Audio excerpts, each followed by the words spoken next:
करारी हार के बाद अरविंद केजरीवाल के लिए अब पार्टी बचाना भी मुश्किल होता जा रहा है। अरविंद केजरीवाल अब समझ ही नहीं पा रहे हैं कि अपने नेताओं को कैसे रोके, क्योंकि आम आदमी पार्टी में इस्तीफों का दौर भी अब शुरू हो गया है।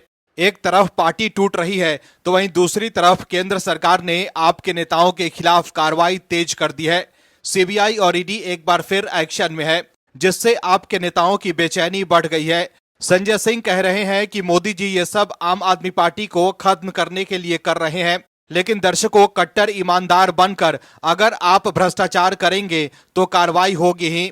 अगर आपने कुछ नहीं किया है तो डर किस बात की। वहीं दूसरी तरफ आतिशी की वजह से अरविंद केजरीवाल की पोल खुल गई है। हार के बाद अरविंद केजरीवाल अपने घर से बाहर नहीं निकल पा रहे हैं। हार से वो काफी परेशान लग रहे हैं। वहीं आम आदमी पार्टी के नेताओं को अब उन पर भरोसा ही नहीं रह गया है। ऐसे में अब आपके नेता बीजेपी का दामन थाम रहे हैं। आम आदमी पार्टी को अब एमसीडी में भी बड़ा झटका लगा है। आपके 3 पार्षद शनिवार को बीजेपी में शामिल हो गए। इससे बीजेपी के लिए एमसीडी में भी सत्ता हासिल करने का रास्ता खुल गया है। ऐसे में अब एमसीडी में सरकार बनाकर बीजेपी दिल्ली में ट्रिपल इंजन की सरकार चलाएगी। आपको बता दें कि आम आदमी पार्टी छोड़कर बीजेपी में शामिल होने वाले पार्षदों में अनीता बसोया, धर्मवीर और चपराना से निखिल शामिल हैं। दिल्ली बीजेपी के अध्यक्ष वीरेंद्र सचदेवा ने उन्हें पार्टी में शामिल करवाया। वहीं शीश महल को लेकर भी जांच शुरू हो गई है। शीश महल पर सीपीसीडब्ल्यू द्वारा एक तथाकथित रिपोर्ट प्रस्तुत किए जाने के बाद केंद्रीय सतर्कता आयोग ने बंगले के नवीनीकरण की जांच के आदेश दिए हैं। ऐसे में अरविंद केजरीवाल अब चौतरफा घिर गए हैं। इस खबर में आगे आपको बताएंगे कि कैसे आपके नेताओं के फिर से जेल जाने का खतरा मंडराने लगा है। तो बने रहिए हमारे साथ अंत तक और देखिए हमारी ये खास रिपोर्ट। साथ ही आप दर्शकों से विनम्र निवेदन है कि अगर अब तक आपने चैनल को सब्सक्राइब नहीं किया है तो अभी कर लीजिए। दिल्ली में केजरीवाल मॉडल फेल हो गया है। बड़ी बड़ी बातें करने वाले अरविंद केजरीवाल एक्सपोज हो गए कि कैसे वो काम से ज्यादा टीवी पर चेहरा चमकाने में लगे हुए थे। वहीं बीजेपी की जबरदस्त जीत के साथ ही अब केंद्र सरकार ने आम आदमी पार्टियों पर कानूनी कार्रवाई तेज कर दी है। दिल्ली विधानसभा चुनाव में बीजेपी की जीत के बाद केजरीवाल और आम आदमी पार्टी के नेताओं की मुश्किलें बढ़ गई हैं। शराब घोटाला, स्वास्थ्य घोटाला और अन्य मामलों में जांच तेज होने की संभावना है। बीजेपी ने चुनाव प्रचार के दौरान भ्रष्टाचार के मुद्दे को प्रमुखता से उठाया था। नई सरकार के गठन से पहले ही बीजेपी और केंद्र सरकार एक्शन में है। केजरीवाल ने पिछले 10 सालों में दिल्ली में क्या क्या किया, उससे पर्दा उठने वाला है। बीजेपी की सरकार बनते ही जबरदस्त एक्शन की तैयारी है, जिसको लेकर अभी से ही केंद्र सरकार एक्शन में आ गई है। ऐसे में एक बार फिर केजरीवाल की मुसीबत डबल होने वाली है। एक तरफ से केंद्र सरकार की जांच एजेंसियां सीबीआई और ईडी की कार्रवाई जारी है, तो वहीं दूसरी तरफ से राज्य सरकार भी एसआईटी और एसीबी के जरिए केजरीवाल एंड कंपनी की चिंता बढ़ा सकती है। अब जो खबर आई है उससे अभी से ही आम आदमी पार्टी के नेताओं की नींदें गायब हो गई हैं। दरअसल दिल्ली में आम आदमी पार्टी का पाप का घड़ा यानी भ्रष्टाचार का प्रतिबिंब मोहल्ला क्लिनिक की रंगत बदलने वाली है। जल्द ही मोहल्ला क्लिनिक बंद होकर उस जगह आयुष्मान आरोग्य मंदिर होगा। दिल्ली में आम आदमी पार्टी को सत्ता से हटाने के बाद अब बीजेपी कई बड़े बदलाव करने की तैयारी में है। खबरों के मुताबिक दिल्ली में बीजेपी मोहल्ला क्लिनिक का नाम बदलकर आयुष्मान आरोग्य मंदिर रख सकती है। इसके अलावा मोहल्ला क्लिनिक में भ्रष्टाचार के आरोपों की भी जांच की जाएगी। पीटीआई सूत्रों के अनुसार केंद्रीय स्वास्थ्य मंत्रालय दिल्ली सरकार से मोहल्ला क्लिनिक की स्थिति की जानकारी ले सकता है। इसके साथ ही इस संबंध में रिपोर्ट भी मांगी जा सकती है। उन्हें आयुष्मान आरोग्य मंदिर में बदला जा सकता है या नहीं। मोहल्ला क्लिनिक पर जो भ्रष्टाचार के आरोप लगे हैं उसको लेकर सरकार काफी चिंतित है। इसको लेकर दिल्ली के नए स्वास्थ्य मंत्री से मोहल्ला क्लिनिक की स्थिति के बारे में जानकारी ली जा सकती है। उन्हें आयुष्मान आरोग्य मंदिर में तब्दील किया जा सकता है या नहीं, इस बारे में रिपोर्ट मांगी जाएगी। आपको बता दें, दिल्ली के उपराज्यपाल वीके सक्सेना ने जनवरी में निजी प्रयोगशालाओं को लाभ पहुंचाने के लिए मोहल्ला क्लिनिक द्वारा फर्जी टेस्ट के आरोपों पर सीबीआई जांच का आदेश दिया था। वहीं स्वास्थ्य मंत्रालय दिल्ली में आयुष्मान भारत स्वास्थ्य बीमा योजना लागू करने पर भी विचार करेगा। इसके तहत 51 लाख लोगों को आयुष्मान भारत कार्ड जारी किए जाने की संभावना है। दर्शकों, जिस तरह से सरकार बनने से पहले ही बीजेपी और केंद्र सरकार एक्शन में है, उससे साफ है कि बड़ी कार्रवाई की तैयारी हो रही है। बीजेपी के तमाम नेता कह रहे हैं कि पहले ही सेशन में कैग रिपोर्ट पेश किए जाएंगे। ऐसे कैग रिपोर्ट के सामने आने के बाद दिल्ली की राजनीति में भूचाल आना तय है। वहीं दूसरी तरफ आम आदमी पार्टी के नेता सत्येंद्र जैन को बड़ा झटका लगा। केंद्रीय गृह मंत्रालय ने सत्येंद्र जैन की गिरफ्तारी की मांग की। गृह मंत्रालय ने सत्येंद्र जैन के विरुद्ध भारतीय नागरिक सुरक्षा संहिता यानी बीएनएस 2023 की धारा 218 के तहत अदालत में मामला चलाने के लिए अभियोजन की मंजूरी देने के लिए राष्ट्रपति से अनुरोध किया है। दर्शकों, समझने की जरूरत यह है कि जल्द ही आम आदमी पार्टी के पाप की जांच होगी और जितने भ्रष्टाचारी हैं सब जेल में जाएंगे, क्योंकि जो लोग कहते थे कि हम कट्टर ईमानदार हैं, वही लोग भ्रष्टाचार के आरोपों में जेल गए। जनता को समझ में आ गया है कि आम आदमी पार्टी सिर्फ झूठ बोलती है और उन्होंने किसी भी तरह का विकास नहीं किया। उन्होंने सिर्फ लोगों को भ्रम में डाला है, इसीलिए जनता ने उन्हें ही जीत के भ्रम से बाहर निकाल दिया। दिल्ली ने आम आदमी पार्टी को विपक्ष में बिठाया और साफ तौर पर कह दिया कि आम आदमी पार्टी को ही दिल्ली की जनता भ्रम और झूठ की राजनीति पर विश्वास नहीं रखती। उन्हें काम करने वाले लोग पसंद है। केजरीवाल ने जो कमाया था उसे खुद ही खत्म कर दिया। जिस सैद्धांतिक राजनीति के दम पर वो आए थे, उसी से वो दूर होते चले गए। भ्रष्टाचार से लेकर आलीशान शीश महल में रहने वाले केजरीवाल के खिलाफ अब सबूत मिल गए और जनता पूरी तरह से उदास हो गई है कि उन्होंने आम आदमी पार्टी को विपक्ष में बिठाने के लिए वोट किया। अरविंद केजरीवाल जो इस मुगालते में थे कि वो कभी चुनाव हार ही नहीं सकते, उनका इतना बुरा हाल हुआ कि वो खुद अपनी सीट पर हार गए। पार्टी की करारी हार के बाद अब आम आदमी पार्टी के नेता सदमे में हैं। वहीं अब पार्टी के नेता इस्तीफा भी थमा रहे हैं। दर्शकों, आपको बता दें कि हार से हड़कंप मचा है। दरअसल दिल्ली विधानसभा चुनाव में मिली करारी हार के बाद अब हार के कारणों के लिए आम आदमी पार्टी में बैठकों का दौर चल रहा है। पार्टी के राष्ट्रीय संयोजक केजरीवाल ने पहले दिल्ली के जीते हुए विधायकों और हारे हुए प्रत्याशियों से हार जीत के कारणों का ब्यौरा लिया। उसके बाद पंजाब के विधायकों जिन्होंने दिल्ली चुनावों में काम किया था, उनके साथ भी बैठक कर सुझाव लिए गए। सूत्रों की माने तो पार्टी के राष्ट्रीय संयोजक केजरीवाल से हुई एक मुलाकात में कई बड़े नेताओं ने हार की जिम्मेदारी लेते हुए अपने अपने इस्तीफे की पेशकश की, लेकिन पार्टी के मुखिया ने अभी सभी को अपने पदों पर बने रहने के लिए कहा है। हालांकि इन फीडबैक बैठकों के बाद अब आम आदमी पार्टी जल्द ही संगठन में परिवर्तन करने के मूड में नजर आ रही है। इसके लिए पार्टी कई अलग अलग विकल्प तलाश रही है, जिसमें दिल्ली के संयोजक ने पूरी टीम की जगह नई टीम लाने पर विचार किया है।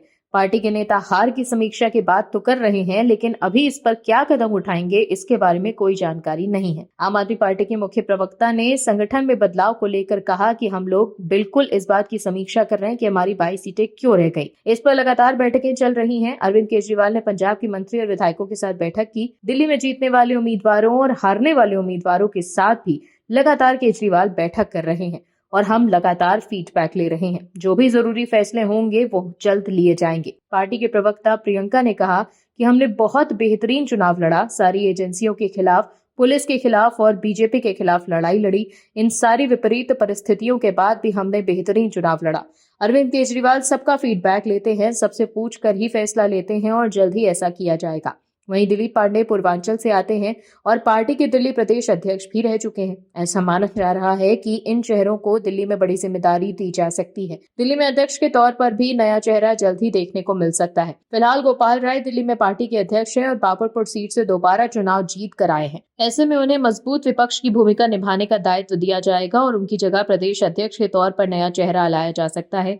लेकिन सवाल है कि क्या केजरीवाल पार्टी के अध्यक्ष पद से इस्तीफा देंगे? हार के बाद आम आदमी पार्टी के संगठन की सर्जरी तो केजरीवाल करने वाले हैं, लेकिन हार के लिए तो सबसे बड़े जिम्मेदार वो खुद ही हैं, क्योंकि उनके चेहरे पर चुनाव लड़ा गया था। ऐसे में वो खुद इस्तीफा क्यों नहीं दे देते? क्यों वो आम आदमी पार्टी को प्राइवेट लिमिटेड कंपनी की तरह चलाना चाहते हैं? दर्शकों, सोचने वाली बात तो यह है कि जिस तरह से आम आदमी पार्टी को हार का मुंह देखना पड़ा, वो इस बात की तस्दीक करता है कि जनता आम आदमी पार्टी के पाप से पूरी तरह परेशान हो चुकी है।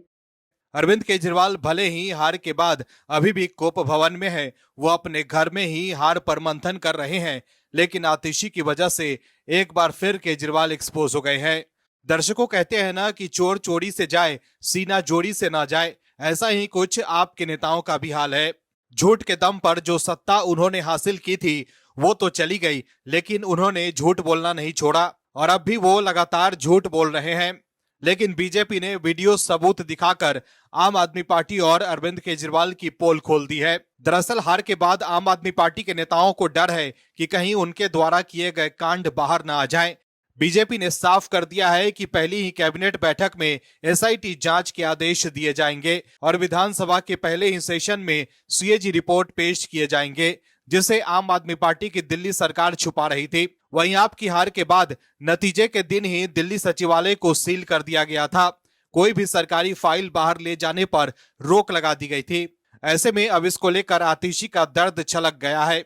आतिशी ने कहा है कि 8 फरवरी को ही काउंटिंग के समय बीजेपी ने मंत्रियों के ऑफिस पर ताला लगाने का आदेश दे दिया था। यह आदेश था कि मंत्रियों और उनके स्टाफ को सचिवालय में प्रवेश न करने दिया जाए, कोई कागज और फाइल ना देखने दी जाए। यह साफ है कि 8 फरवरी से ही बीजेपी खुद दिल्ली की सरकार चला रही है। आतिशी ने कहा है कि 8 फरवरी के बाद से दिल्ली में कई घंटे बिजली गुल रहती है, जिसके कारण लोगों को 10 साल बाद इन्वर्टर खरीदने पड़ रहे हैं। दिल्ली में बीजेपी के आते ही सिर्फ 3 दिन में ही दिल्ली का पावर सेक्टर ध्वस्त हो गया है। कई लोगों ने मुझे फोन किया और यह भी माना कि इस बार चुनाव में उनसे गलती हो गई जो वो बीजेपी की सरकार ले आए। वहीं बीजेपी आतिशी पर साजिश रचने का आरोप लगा रही है। दिल्ली बीजेपी के अध्यक्ष वीरेंद्र सचदेवा ने कार्यवाहक मुख्यमंत्री आतिशी मार्लेना और आम आदमी पार्टी के नेताओं पर जनता को भ्रमित करने और झूठ फैलाने का आरोप लगाया है। वीरेंद्र सचदेवा ने कहा है कि दिल्ली की जनता जानती है कि आप प्रमुख अरविंद केजरीवाल सरकार और निजी राजधानी पावर डिस्कॉम के बीच मिलीभगत से वर्षों से बिजली उपभोक्ताओं को लूटा जा रहा है। सचदेवा ने पावर डिस्कॉम को स्पष्ट चेतावनी दी है कि अगर वे कार्यवाहक मुख्यमंत्री के साथ मिलकर किसी भी तरह की कटौती करते हैं या ब्रेकडाउन को ठीक करने में अनावश्यक देरी करते हैं तो सरकार गठन के बाद उनके खिलाफ जांच की जाएगी। वहीं आतिशी के दावे पर दिल्ली बीजेपी ने भी एक्स पर वीडियो पोस्ट कर आपकी पोल खोल दी है। बीजेपी ने आतिशी के दावों को झूठा बताते हुए 2022 का एक वीडियो अटैच किया है, जब दिल्ली में अरविंद केजरीवाल मुख्यमंत्री थे। बीजेपी द्वारा शेयर किए गए इस वीडियो में बताया गया है कि 2022 में भी आम आदमी पार्टी की सरकार के रहते पावर कट लगते थे और लोग इन्वर्टर खरीदते थे। बीजेपी ने लिखा है कि इन्हें समझ ही नहीं आ रहा है कि दिल्ली की जनता इनके झूठ की दुकान बंद कर चुकी है। वहीं बीजेपी को लेकर आतिशी ने यह भी दावा किया है कि बीजेपी में सीएम और मंत्रियों के नाम को लेकर झगड़ा चल रहा है कि कौन किस विभाग का मंत्री बनेगा। वहीं बीजेपी सांसद बांसुरी स्वराज ने कहा है कि आतिशी के बातों में कोई दम नहीं है। दर्शकों, इस देश की राजनीति में कुछ लोग ऐसे हैं जो कभी देश का भला नहीं देख सकते। ना उनके शासनकाल में देश का भला हुआ और ना आगे होने देंगे।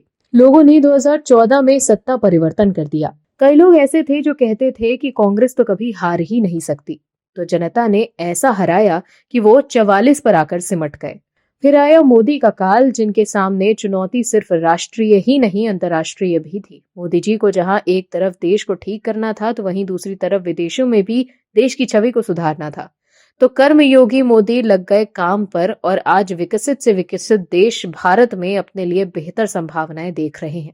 दर्शकों, पूरा देश मोदी जी की विदेश नीति की सराहना कर रहा है। कांग्रेस के शशि थरूर भी पीएम मोदी की तारीफ कर रहे हैं, लेकिन कांग्रेस के कथित युवा नेता राहुल गांधी और जयराम रमेश अपनी कुंठा निकाल रहे हैं। जैसा कि आपको पता ही है, प्रधानमंत्री नरेंद्र मोदी 2 दिवसीय दौरे पर अमेरिका गए थे।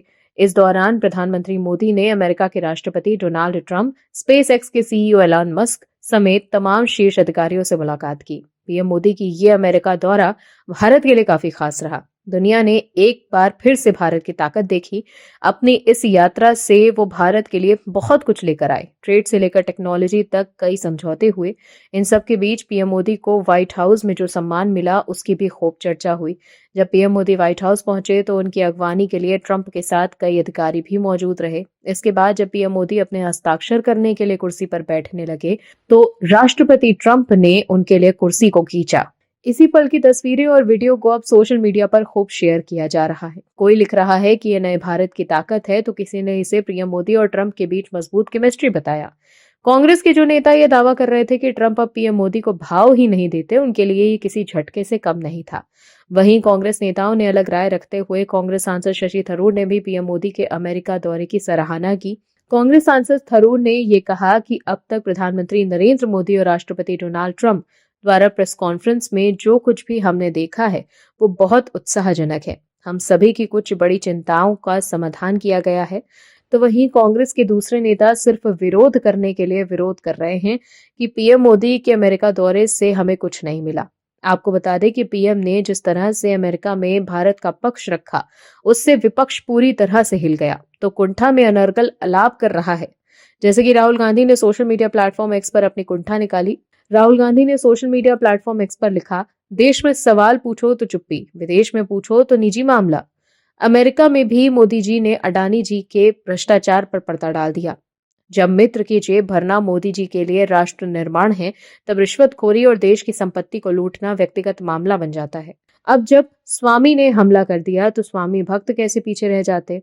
तो उन्होंने भी लिखना शुरू कर दिया और जयराम रमेश अपने स्वामी का अनुसरण करने लगे। उन्होंने लिखा, मोदी जी के चेहरे का रंग उड़ गया अडानी का नाम सुनकर। फिर घुमा फिराकर असंगत ज्ञान देने लगे। बोले, ये व्यक्तिगत मामला है। भ्रष्टाचार व्यक्तिगत मामला कब से हो गया? दर्शकों, सबको पता है कि अडानी मामले में अब तक कुछ भी निकला नहीं और जिस हिंडनबर्ग रिपोर्ट की ये लोग बात कर रहे थे वो भी बंद हो गई। तो अब क्या करें? तो ये सिर्फ सोशल मीडिया पर विरोध करके अपना दिल बहला रहे हैं। लेकिन उन्हीं की पार्टी के नेता शशि थरूर ने जिस तरह से पीएम मोदी की तारीफ की है, वो राहुल एंड टीम को अच्छा नहीं लगा होगा। Bureau report, OMH news. आप दर्शकों से विनम्र निवेदन है कि चैनल को सब्सक्राइब जरूर करें